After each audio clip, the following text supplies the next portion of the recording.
Let's talk about the single greatest unanswered question and unsolved mystery from Jujutsu Kaisen. And I'm not talking about Gojo, Sukuna, Yuji, or even Kinjaku. No, I'm talking about the mystery of Hakari's bandage. Now, before we dive in today, big shout out to CQ for the question. Thank you for the support, man. Alright, so for those of you unfamiliar with Bandage Gate lore, this panel of Hakari is from chapter 225, and it's when he and the rest of the gang are seated around the monitors watching the beginning of the Gojo Sukuna fight. So he's got a little injury on his cheek, right? What's the big deal? Well, chapter 225 is the only chapter it appears in. We'll go on to see Hakari at several other points watching the Gojo Sukuna fight, and it's not there, nor is it there when he actually enters the battle himself against Uraume. The mysterious bandage just disappears. Now, I'm sure most of you are saying that's insane, just like our boy Hakari here. But for those of you that aren't convinced that this isn't the greatest mystery since Who Shot JFK, the plot thickens. Because not only do we never see that bandage again after chapter 225, but we never even saw it before chapter 225. And that's interesting because we saw Hakari only moments before when he was waving goodbye and good luck to Gojo, which means that Hakari somehow got this injury in the time between when he wished Gojo good luck and when he sat down to watch the fight he just wished Gojo good luck for. So we're talking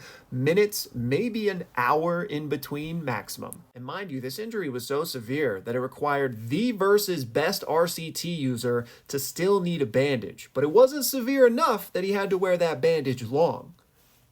So what's going on with this mysterious bandage and just who gave Hakari that injury? Now, in all seriousness, this is simply a continuity error, something that not only Gege does all the time, but just happens all the time in media. But Gege in particular even, makes fun of himself about forgetting to draw certain injuries, namely Yuji's ear and his finger. And here you can see two of his author's comments talking about that. So I think something similar happened with the bandage. I think especially now that we know that Gege was dealing with a lot during that final stretch of JJK, including some health issues that would ultimately hospitalize him, I think this is just one of those things that got lost in the chaos. Whenever he was drawing chapter 225, it was probably at the front of his mind that he wanted Hakari to be a little scuffed up, but then that's just something that got lost in the sauce after that time. But devil's advocate, he obviously had that bandage for some reason at some point, right? So how did he get it? And I think the most logical explanation is he just got it in the training leading up to the Sukuna fight, either during the soul swap training that he presumably did with somebody, or perhaps just some one-on-one training with Gojo the same way we saw Yuji do. After all, we do know that Hakari is one of only a few people that has experienced a Gojo blue punch, so they obviously sparred together at some point. And so most likely I think that bandage was supposed to be on his face even back during this panel, but again was just one of those details that was overlooked. But you know what? With all that being the case, I am still here for the conspiracy theories, because